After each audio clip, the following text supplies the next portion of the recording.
강혜신의 오늘의 미국.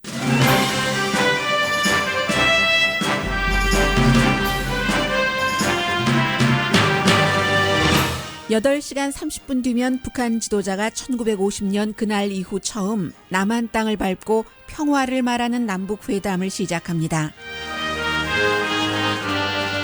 미국 언론은 오늘 회담은 더 중요한 북미 회담으로 가는 길을 놓고 김정은이란 북한 지도자를 세계인들이 느끼게 되는 시간이라고 보도합니다.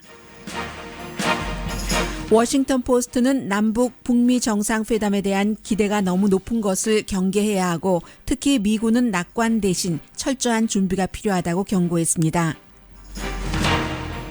트럼프 대통령은 김정은 위원장에 대해 과거 대통령들보다 많이 알고 있는 듯한 발언을 했습니다. 팍스와 인터뷰에서 김정은과 폼페오 국무장관 지명자가 1시간 이상 회담했다고 말했습니다.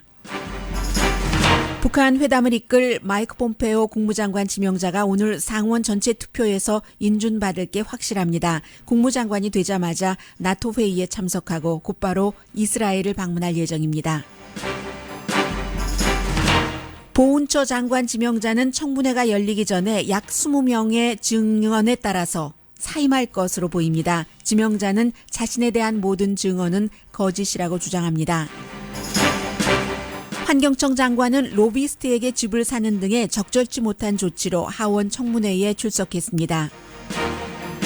오늘 태어난 미국 아기는 50%가 104세까지 살 수 있다는 게 과학자들의 결론입니다. 따라서 미래의 직업과 대비책도 논의 중입니다.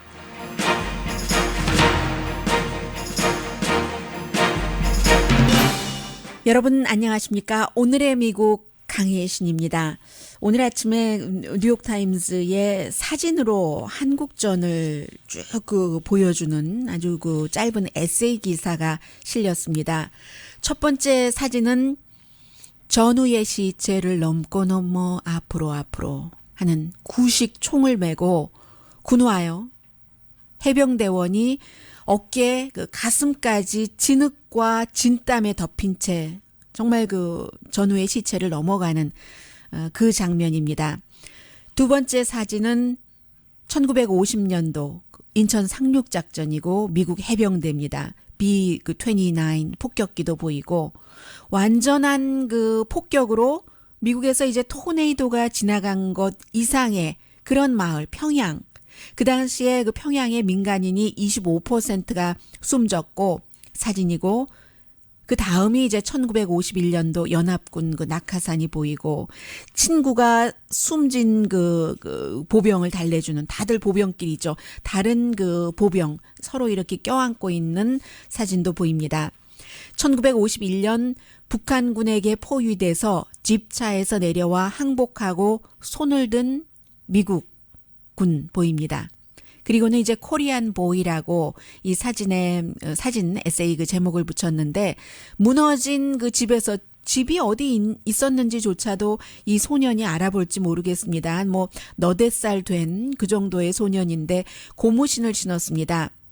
이게 이제 흥남인데 미군이 불도저로 완전히 밀어버린 거예요. 마을 전체를 밀어서 마을에 판잣집인지 나무집인지가 전부 나무 토막토막 판자 토막토막만 보입니다. 불저도로 밀고 길을 닦은 것이죠. 미군이 가기 위해서 1950년 12월이었습니다. 이 어린 소년의 뒤에는 다른 어린이들이 걸어가는 것인지 아니면 미국에서 토네이도가 지나가서 집이 무너진 그곳에서 뭔가를 찾고 있는 것인지 모를 그런 뒤 배경입니다. 뉴욕타임즈가 마지막으로 실은 사진은 캡틴 아이크 번튼 미군 해군 대령인데 목에 보면은 이렇게 망원경이 있어요. 망원경도 있고 시야는 어딘가를 뭐라고 눈빛을 표현할 수 없는 아주 아무것도 안 들어있는 엠티드 된 그런 눈빛도 아니고 강렬하게 쳐다보는 눈빛도 아니고 그런데 사진 설명하는 것을 보면은 이 캡틴이 탄알이 떨어졌다고 막 보고한 그 순간이었습니다. 그리고 제가 지금 말씀드린 이 모든 사진은 전부 흑백입니다. 1950년부터 1951년까지 찍어진 사진으로 일부는 이제 게리 이미지에 보존이 돼 있기도 하고 그 이후로 몇 년입니까? 그 몇 년 만에 북한에서 남한에서 아직까지도 뭐 펄스트 레이디가 온다 오지 않는다 오면 어디를 방문한다 나중에 조인한다 등등의 이러한 모든 사소한 것들이 어찌 보면 평소에 다른 나라와의 국제관계에서는 빅 뉴스가 될 정도로 그 정도로 아주 멀리 떨어지고 가깝고면서 먼 거죠. 그런 이제 남북 지도자가 오늘 만나게 됩니다. 그래서 미국에서도 알아야지 될 모든 것, 뭐 스케줄, 뭐 그로부터 뭐 나중에 끝나고 나서 저녁을 먹는데 일본이 그 디저트 이건 안 된다고 했다는 둥 그 이후에 통일이 된다면 뭐 짧은 기간에 확실히 이루어진다는 보장이 없지만 그거로서 가는 길 극복해야지 되는 일 뭐 여러 가지 얘기들이 있습니다만 가장 중요한 것은 이제 북한이 핵을 포기한다는 시그널은 그동안 여러 차례 보냈는데 조건이 무엇인가? 조건 없이 아무것도 안 받고 뭐 순식간에 그 핵을 다 내려놓고 없애버리겠어요. 상식적으로 give and take의 그 메커니즘에서 절대로 맞지 않는 거죠. 중요한 것은 그 조건이라는 것이 미국과 동맹국은 아주 비싼 대가를 치러야지 된다. 그리고 이제 그 핵을 파기한다는 것에 대한 정의조차도 다를 수 있고요. 그보다도 여러 가지 장애가 있지만 가장 중요한 것은 지금 모든 나라의 의도가 다 좋다는 거죠.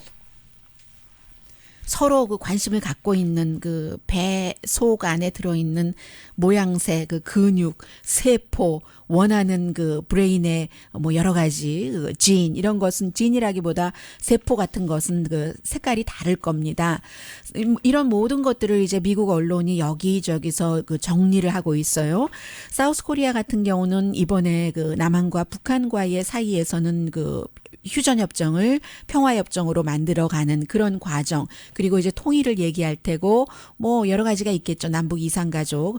일본은 뭐 납치인 문제 얘기를 하고 또 북한을 벌 주기를 원한다는 거죠. 제재를 빨리 풀어주는 것. 더 중요한 것은 지금 트럼프 대통령이 미국으로 날아오는 미사일 장거리 탄도미사일에 대해서 얘기를 하고 있기 때문에 일본이 타겟인 단거리, 중거리 미사일 이것도 이제 일본은 걱정하고 있고 러시아도 우리도 주요 이 파워 국가다 하는 것을 계속 보여주고 싶어 하면서 미국과 중국만이 중요한 역할을 하는 것을 받아들이기 싫어하고 그렇기 때문에 중국이 이제 한때 잠시 또 미국과 손을 잡고 북한에 대해서 강하게 경제 제재를 했을 때 뒤로 러시아에서 다 오일도 주고 했죠. 중국의 경우는 기본적으로는 한반도의 안정이 중국이 가장 원하는 것이기도 하지만 탈북자가 생기고 하면 너무 힘들어지니까요. 그러나 러시아처럼 역시 최근에 이제 김정은 위원장이 미국과도 가까이 가고 또 문재인 대통령과도 오늘 손을 잡고 하니까 우리 또 사이드라인에 있을 수는 없지 하면서 북한과의 관계를 개선하는 등 이렇게 많은 나라들이 전부 이제 서로 마음이 다릅니다. 그리고 이제 비핵화의 정의의 차이를 어느 정도 극복하고 나서도 서면으로 이것을 어떻게 만들고 그러면 비핵화 가는 과정의 검증을 어떻게 하고 그런 등등의 문제에 대해서도 미국에서는 전부 보도를 하고 있는데 이 빌 리처슨 전에 뉴멕시코에 주지사를 했고 북한에도 여러 번 방문을 했고 유엔 대사도 했고 이제 북한인 친구들이 많잖아요. 유엔에서 일을 했었던 북한 친구들도 있고 하는 빌 리처슨이 얘기를 합니다. 그 전에 이제 미국의 CNN 방송 앵커가 물어보죠. 오늘 일단 북미 회담에 앞서서 남북 정상회담이 있는데 어떤 기대를 하고 있느냐? The leaders from the two Koreas meet within the next 24 hours. What's your expectation out of this meeting? 완전히 이 내용이 굉장히 그 모든 미국 언론이 다 그 강조를 하고 매 시간마다 보도를 지금 하고 있는 내용입니다. 빌 리처슨 전 뉴멕시코 주지사는 아주 그 좋은 사인이다. 지금까지 해왔던 것은. 그리고 뭐 철저히 준비가 되고 예정했었던 뭐 세레모니 같은 것이 있는 거잖아요. 소나무를 심고 그 소나무에 의미하며 소나무에 그 지금 나이하며 등등 있잖아요. 이제 뭐 군인들이 쭉 그 맞이를 하고 뭐 김정은 위원장을 그런 등등. 그리고는 이제 그 북한의 비핵화와 북한으로서는 한국이 북한 편을 들어서 북한에 지금 그 내려지고 있는 경제 압박을 풀어주기를 원하고 다 좋은데라고 얘기를 하면서 지금 김정은이 오늘 그 문재인 대통령과 만나서 국제사회에 어떤 그 메시지를 주는가 말로써 직접 줄 수도 있고 뭐 태도로서 바디랭귀지 같은 게 얼마나 중요하겠어요. 그 부분을 얘기를 하더군요. Can Kim Jong-un go from international pariah to international statesman? And, you know, he's moving in the right direction. So it should be an interesting summit, but it's really the prelude to the main event, which is President Trump and Kim Jong-un. 메인 이벤트는 프레지던트 트럼프와 김정은 사이에 있는 것이고 그 전에 가는 길에서 지금까지는 이제 김정은이 라이트 코스를 택해오고 있다. 상당히 뭐 인트레스팅하다 하고 표현을 했습니다. 그리고 이제 오늘 마이크 폼페오 국무장관 지명자가 며칠 전에 그 상원에 외교관계위원회에서 10대 9로 이제 간신히 그 지지를 받았고 오늘은 이제 전체 투표를 하는데 당연히 뭐 승인될 것으로 보입니다. 공화당 의원이 4명이나 그를 지지한다고 했고 무소속 의원까지요. 메인주가 지역구인 그 앵거스 킹 의원까지 투표를 찬성한다고 하니까 뭐 당연히 50표 넘었죠. 이 부통령이 뭐 캐스팅 보트 역할을 할 필요도 없어졌습니다. 그래서 이제 물론 이제 그 받자마자 다른 곳으로 나토 이스라엘로 간다고 하지만 그곳에서도 계속 이제 그 정보를 주고 받으면서 북한과 미국 지도자의 만남에 대해서 여러 가지를 그 국무장관으로서 일을 할 수 있는 기반을 마련을 했고요. 오늘 아침에 그 워싱턴 포스트가 이런 사설을 실었습니다. 지금 트럼프 행정부와 노스 코리아, 사우스 코리아 모든 나라 정부 세 나라가 기대를 너무 높여놓고 있다. 물론 그 한국인에게는 현명한 전략일 수도 있지만 한국인 뭐 노스 사우스를 다 합쳐서요. 도널드 트럼프 대통령 케이스는 이게 그 빈손일 수도 있다. 자가 발전만 많이 하는 그런 경고를 하고 있거든요. 문재인 대통령은 기본적으로 긴장을 완화한다는 목표로 이 도널드 트럼프 대통령과 또 김정은 위원장이 말로 온갖 정말 그까지 다 갔을 때도 그것을 이렇게 유도를 해서 여기까지 오는데 성공을 했고 김정은 위원장으로서도 그 북한 국민에게 이제 핵을 이뤘으니까 우리가 경제 추진을 해보자 하고 말을 할 수 있는 말발을 지금 마련해 놨다는 겁니다. 34살밖에 되지 않은 그런 그 독재자가 주한미군 철군도 요구하지 않으면서 주한미군 철군도 요구하지 않는다는 게 미국은 어차피 그 테이블 위에 올려 있지는 않았지만 북한으로서는 또 요구해 볼 수 있는 것인데 그것조차 요구하지 않았다는 것은 미국에 얼마나 많은 양보를 지금 요구할 것인가 아직 모르죠. 그 북한이 어떻게 할지 그런 문제를 계속 얘기를 하면서 도널드 트럼프 대통령이 북한 문제에 대해서 지금 너무 해피해하고 날마다 해피해하는 그런 그 트윗을 하고 북한이 양보하지 않았는데 북한에게 우리는 그 비핵화 동의를 얻어냈다. 동의하지 않았습니다. 아직 큰 진전이 있었다. 오늘도 그 팍스에 출연해서 뭐 한 30분 정도 인터뷰하는 도중에 김정은을 마이크 폼페오 CIA 국장으로 가서 만나서 1시간 이상 회담을 했고 막 거기 그 뭐 사진 놀랄만한 사진도 있는데 뭐 공개할지도 모른다 이런 등등의 얘기를 했거든요.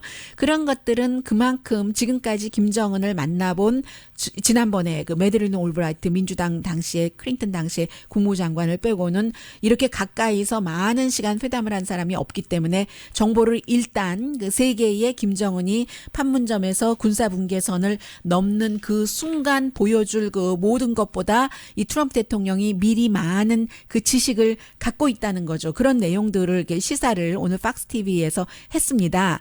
그런데 워싱턴 포스트는 그런 게 중요한 게 아니라 지금 거의 모든 전문가는 북한이 핵을 포기할 확률은 아예 없거나 극히 적다고 보고 있는데 그런 때 트럼프 대통령이 어떻게 회담을 해야지 되는가. 문재인 대통령이나 김정은이 원하는 것처럼 단계별인 그 핵 파기 같은 것을 트럼프 대통령이 지금까지 받아들이지 않겠다고 했는데 한 번에 리비아식으로 하라고 했는데 그리고 나서는 리비아의 이제 카다피가 그렇게 죽고 말았는데 이것을 북한이 받아들일까? 받아들이지 않을 때 트럼프 대통령은 아니면 그냥 회담장에서 정중하게 나오지라고 얘기했는데 이 같은 아니면 말고식은 실패하는 레시피다라고 경고를 하고 있습니다.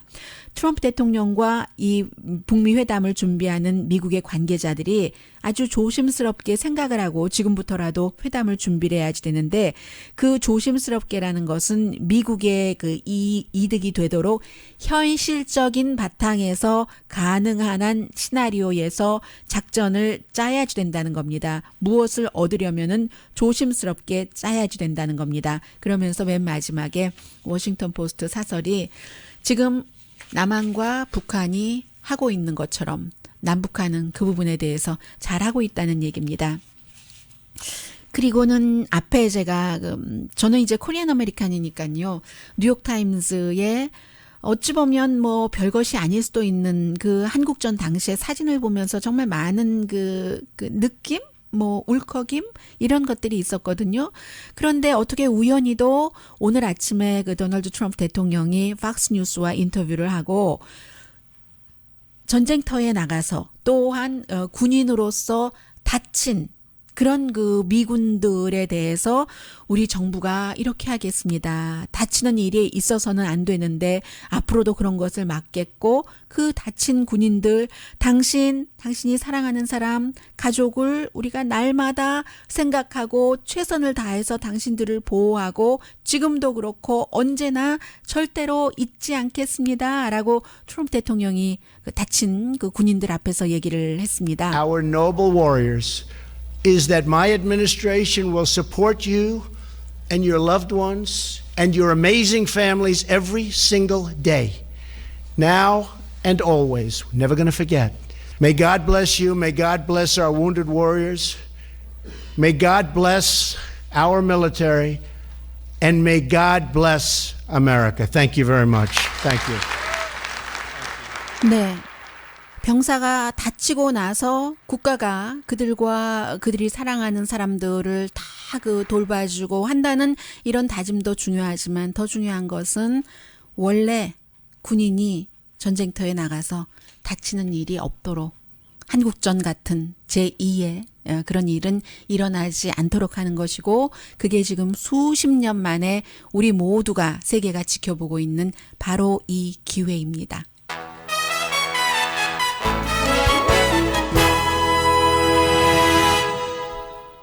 오늘 그 미국의 아주 그 중요한 여러 가지 이슈들은 트럼프 대통령이 팍스 뉴스 인터뷰에서 다 얘기를 조금씩 했거든요. 잠시 뒤에 전해드립니다. 라디오 서울 방송 오늘의 미국 듣고 계십니다. 오늘 그 팍스 텔레비전에 그 팍스 앤 프렌즈를 대통령이 늘 즐겨보고 그리고 이제 팍스 앤 프렌즈에 여성 1명, 남성 2명, 이제 3명의 진행자들도 뭐 대통령과 말하자면 그 생방송하면서 대통령의 트윗을 받으면 그 트윗을 또 방송해주고 하는 그 정도 사이잖아요. 그래서 이제 인터뷰 이렇게 할 때 보니까 정말 편안하게 하더군요. 처음에 이제 대통령이 막 그 가짜 뉴스들 하고 막 그 계속 얘기를 하는 거예요. 그러니까 이제 중간에 그 인터뷰를 하는 사람들은 인터뷰 여러 가지 물어봐야지 될 이슈들이 있으니까 좀 돌려보려고 해서 성공을 했어요. 한번. 성공을 했는데 또다시 또 MBC 가짜 뉴스하고 아무튼 그 정도로 어찌 보면은 그 전형적인 아주 그 품위를 지키려고 노력하는 그래서 그 보통 사람들과는 다름이 느껴지는 간격이 느껴지는 그런 대통령과는 뭐 차이가 있다는 뭐 장점이 될 수도 있어요. 충분히. 그리고도 계속 얘기를 하는 거예요. 대통령이 혼자서 보통 때 이제 대통령과 백악관에서 누군가가 만나도 그렇게 사람들이 보통 얘기를 하잖아요. 대통령이 혼자 다 말하고 뭐 말할 틈도 안 준다 하는데 오늘 팍스와도 마찬가지였어요. 30분 정도 지난 뒤에 이제 전화를 끊어야지 되는 거예요. 그래서 우리가 하루 종일 얘기할 수도 있지만 하고 결국은 끊었는데 여러 가지 이슈를 얘기를 했습니다. 그 가운데서 이제 그 중요한 것 가운데 하나가 지금 그 마이클 코헨 그 변호사 얘기를 좀 했어요. 스토미 데니엘스라는 여성에게 13만 달러를 주고 선거 직전에 대통령과의 관계 하룻밤 자고 뭐 몇 번 만나고 했었다는 것 얘기하지 못하게 했다는 이제 그 사람이 그 변호사인데도 변호사 사무실, 집, 뭐 호텔 다 급습당해서 여러 가지 서류를 지금 압류당했잖아요. 그런데 어제 그 헌법 5조를 그 사용하겠다. 본인에게 불리한 증언은 거부하겠다는 거잖아요. 이렇게 얘기를 했습니다. 스토미 데니엘스 케이스 등등에 대해서. 그랬더니 이제 그 대통령이 마이클 코헨과 거리 두기를 딱 하더군요. 수십 년 집사처럼 일을 했는데 오죽하면 그 픽서라고 모든 것을 픽스하는 미스터 픽서라고 불렸겠어요. 수십 년 동안. 그리고 트럼프 재단에서 일하면서 마이클 코헨은 다른 사업들을 해서 택시 등등 돈을 또 많이 벌기도 했고요. 이렇게 얘기하던데요.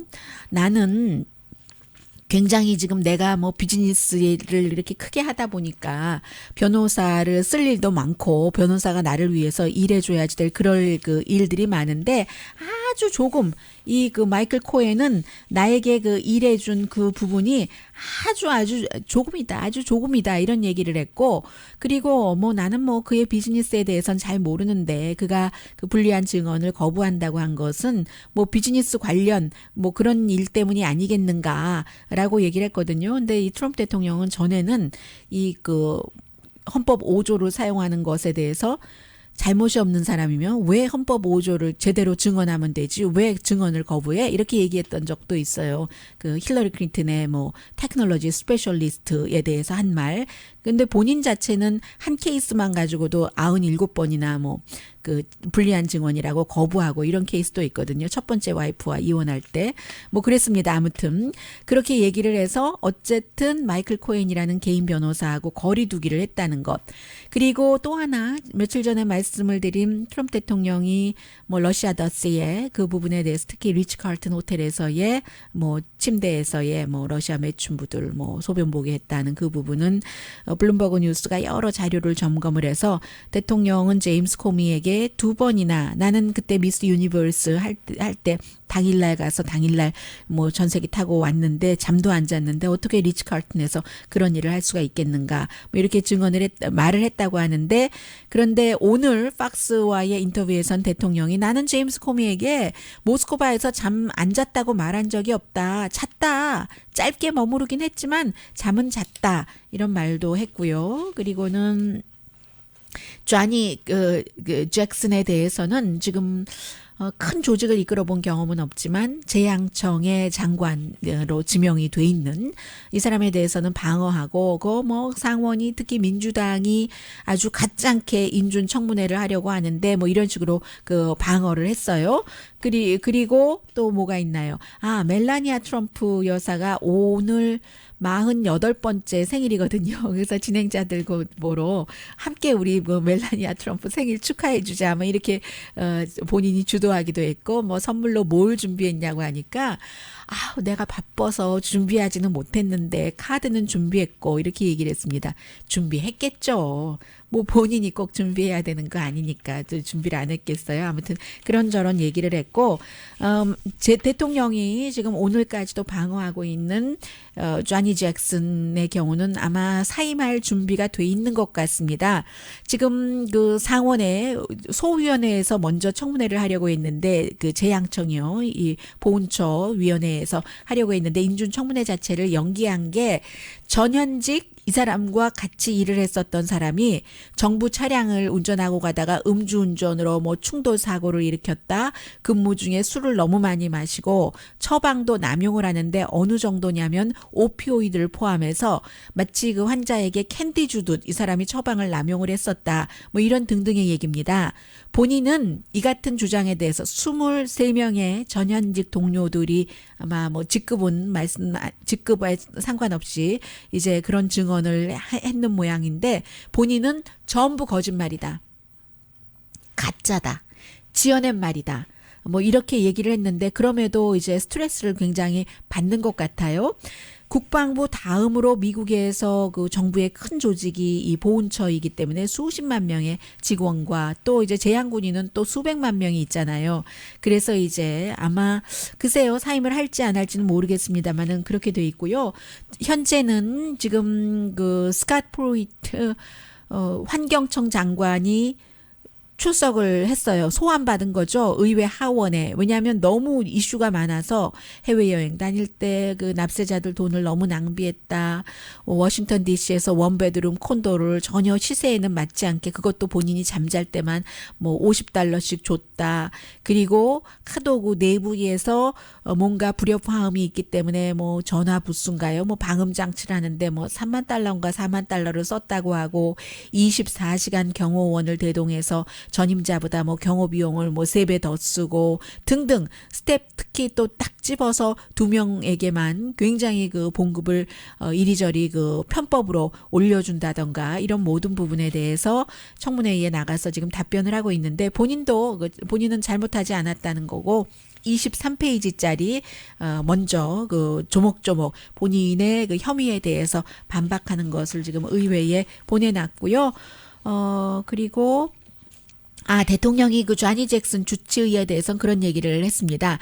아니, 이 주치의가 나만 주치의였는가? 오바마도 또 그 조지 부시 대통령 때도 주치의를 했는데 세 번째 대통령의 주치의를 하는 사람이 정말로 사실로 뭐 음주운전을 하고 뭐 그런 일이 있었다면 어떻게 그 주치의를 3번씩이나 할 수가 있는가라고 얘기를 하고 특히 이제 경험이 없다는 부분에 대해서는 세계에서 가장 큰 병원을 이끌어온 그런 사람도 그런 세계에서 가장 큰 규모의 병원도 미국의 이 보훈처에 비하면 아무것도 아닌데 규모가 작은데 그 정도의 경험을 한 사람이 이 세상에 어디 있겠는가라고 대통령이 뭐 방언은 했는데요. 그런데 23명이나 되는 사람이 의회에 인준 청문회를 할 때 보내는 증언인데 그 증언을 또 전혀 그 근거 없이 하지는 않지 않았을까? 뭐 이런 게 상식적인 그 의문이고요. 또 하나는 이 쟈니 잭슨이 2015년도에 주치의니까 항상 그 대통령이 해외 순방하면 같이 가잖아요.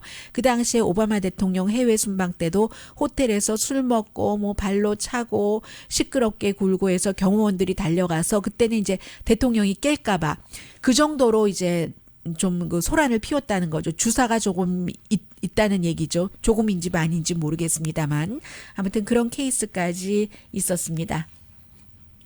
잠시 뒤에 지금 미국의 뭐 하버드 대학이나 영국의 옥스퍼드 대학이나 이 같은 그 세계의 그 정치적인 소용돌이 속에서도 인간 세상의 진화와 변화와 새로운 것들은 계속 우리에게 다가오고 있잖아요. 그 새로운 것 가운데 가장 중요한 것이 인간 수명이고 인간 수명이 길어지기 때문에 우리가 몇 살까지 일해야지 되고 일을 할 수 있고 거기에 대한 준비가 어떤가 이게 지금 또 한편에서는 굉장히 핫한 이슈거든요. 잠시 뒤에 전합니다.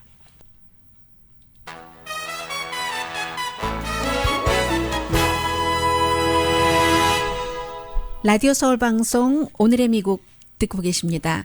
사람은 한 번 태어나서 우리가 지금 알고 있는 것 그리고 실제로 뭐 과학자가 아니더라도 그렇게 믿고 있는 것은 한 번 태어나고 한 번 숨지죠. 그런데 이제 태어나서 그 살아가는 동안에 계속 또 밖에 그 새로 태어나는 것들이 있잖아요. 오늘 보니까 그 캐나다에서 95세 되신 할머니께서 지난주에도 수혈을 하셨는데 지금까지 200번을 나의 피를 그 다른 사람에게 나눠주셨답니다. 왜냐하면 이 할머니가 1940년도에 남편이 사고로 숨지셨대요. 그 뒤부터 이제 쭉 그 수혈을 하고 지난주에도 역시 그 수혈을 하셨는데 약을 드시지 않기 때문에 이 할머니의 파스티브 이 그 혈액은 어린이나 유아에게도 다 이제 줄 수 있다는 겁니다. 그래서 할머니가 하시는 얘기가 아유 뭐 피 뽑는 거 걱정하시는 분들 걱정하지 마세요. No pain. 그리고 20분 안에 다시 만들어집니다. 이제 이런 얘기를 하셨어요. 95세시라는데 앞으로는 이제 150살까지 사람이 살 수 있다. 그렇게 될 경우는 70대, 80대까지 일하는 것은 기본이 되고 그런데 사실 요즘에 이렇게 보면은요 주변에서 무슨 그 자원봉사라든가 아니면 물건을 파는 곳에도 물건을 파는 곳이 자선단체라면은 자원봉사 하시는 분들이 계시잖아요. 그런 분들은 뭐 80대, 90대도 저는 뵀어요. 너무 아름답게 치장을 하신 미국 할머니. 그렇게 하시는 분들이 계시는데 앞으로는 이제 그 헌혈, 네, 헌혈이요. 수혈은 받는 것이고 헌혈은 네, 고맙습니다. 제가 어제는 문상열 위원이 또 그 메모 그 카카오톡으로 해주세요. 오늘은 또 그 주혜랑 부국장이 헌혈이라고. 그렇죠. 사람이 이렇게 무의식 중에 말하면 그렇게 됩니다. 수혈은 내가 받는 것이고 헌혈이 내가 기부하는 이제 그 헌혈이잖아요. 네. 그래서 근데 여러분들께서는 다 알아들으셨을 것 같아요. 이 생방송이 항상 그래서 어떤 경우 제가 가끔 저의 방송을 들어보면 이상하네. 아니 내가 더불어민주당을 왜 무슨 뭐 바른미래당이라고 했지? 스스로 그렇게 생각할 때도 있기는 있습니다. 아무튼 뭐 작은 문제고요. 70대 80대까지 사람들이 기본적으로 보통 다 일을 하고 뿐만 아니라 100세가 돼도 150세까지 사시니까 일을 하는 사람들이 이제 곧 늘어날 거라는 겁니다. 이게 이제 옥스퍼드 대학, 그 뭐 피어슨 대학, 또 하버드 대학 뿐만이 아니라 뭐 맥길 캐나다의 이런 곳에서 다 공통적으로 여러 가지 연구를 지금 내놓고 있는데요. 그에 비해서 우리가 일하고 있는 것은 자동화가 기본적이 되고 임금은 그렇기 때문에 계속 그 정체 현상을 일으키고 있잖아요.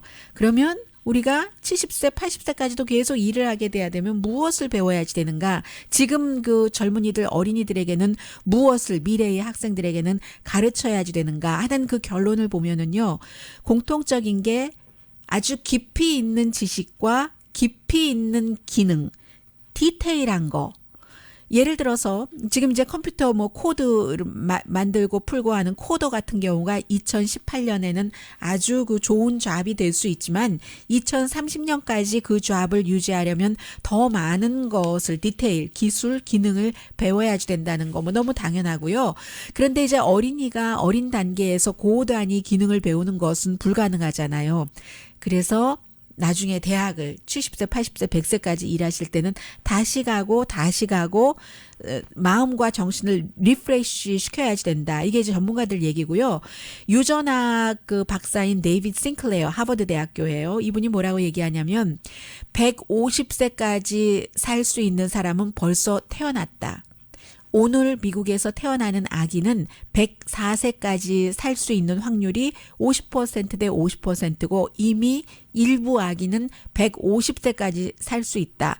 결론을 내려놓고 있거든요. 그래서 이제 미래의 잡은 75세 이상이 건강하게 일을 하는데 그때 일할 때는 돈을 안 버는 일도 될 수 있는 거예요. 그게 꼭 자원봉사뿐만이 아니라 지금 전문가들이 여러 대학교의 연구 전문가들이 하고 있는 얘기를 제가 대강 종합해서 말씀드리는 거거든요. 돈 안 버는 일 가운데는 78세의 아버지가 가족을 돕는 일도 할 수 있잖아요. 그것도 일이죠. 생산성을 내는.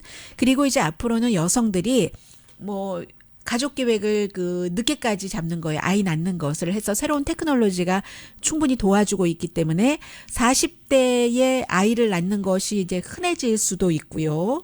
그렇게 볼 때 10가지 이제 그 새로운 스킬 같은 것이 필요하다. 피어슨 옥스퍼드 대학교 교수들이 공통적으로 지적을 하는데 전략 배우기, 심리, 그리고 무슨 뭐 사회 인지도, 또 그 인류학 교육을 계속 해야지 된다는 것, 코디네이션, 공동으로 뭐 하는 것이요.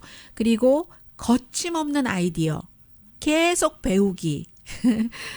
저에게 또 가장 다가왔었던 것은 독창성, 오리지널리티, 독창성, 이런 것들.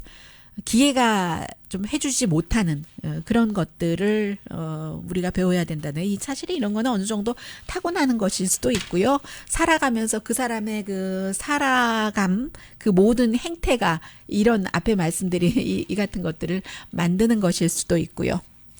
네, 잠시 뒤에 뵐게요.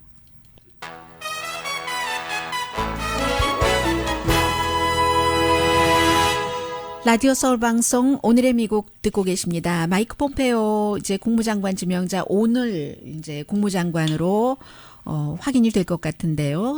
상원 전체 회의에서 투표를 해서, 그러면서 제일 먼저 가는 게 이제 나토 미팅에 참석하려고 브뤼셀에 가잖아요. 브뤼셀에서 그 미팅하고 나서 예루살렘으로 바로 간답니다. 예루살렘은 그 렉스 틸러슨 전 국무장관은 한 번밖에 안 갔기 때문에, 그것도 이제 대통령과 동행해서 지금 마이크 폼페오 신임, 아직까지 신임은 아니지만 간다면은 굉장히 빨리 가게 되는 것이고, CIA 국장이었기 때문에 이스라엘의 CIA 격인 모사드 국장과도 친하고, 역시 그 팔레스타인 정보국장과도 가깝답니다. 팔레스타인은 장군이잖아요. 이스라엘은 이제 코헨이라는 라스트 네임을 요시 코헨 이제 국장이고요.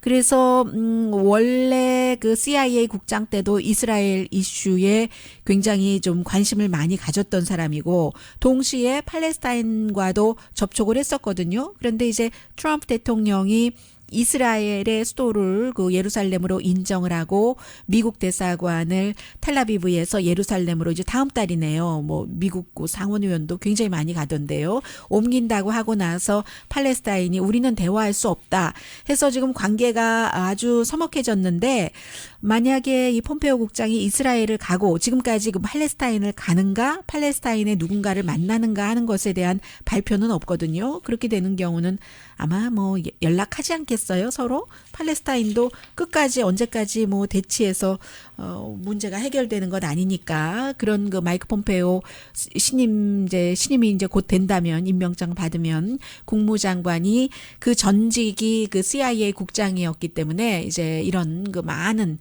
여러 가지 이슈에 다 그 관여를 하게 됩니다. 네, 저는 오늘의 미국을 끝내면서 로스앤젤레스 시간으로 이제 5시 30분쯤에 판문점 군사분계선에서 문재인 대통령과 김정은 그 국방위원장이 그쪽에서부터 이쪽으로 그 발을 내디디면서 악수하고 등등 여러 가지 일이 있잖아요.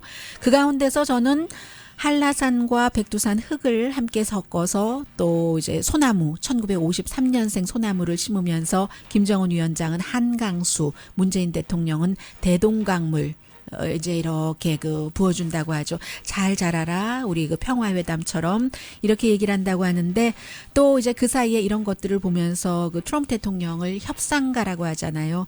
트럼프 대통령도 여러 가지를 그 아주 성공적으로 일을 이룰 수 있는 그런 구상을 하기를 바랍니다. 강혜신이었습니다.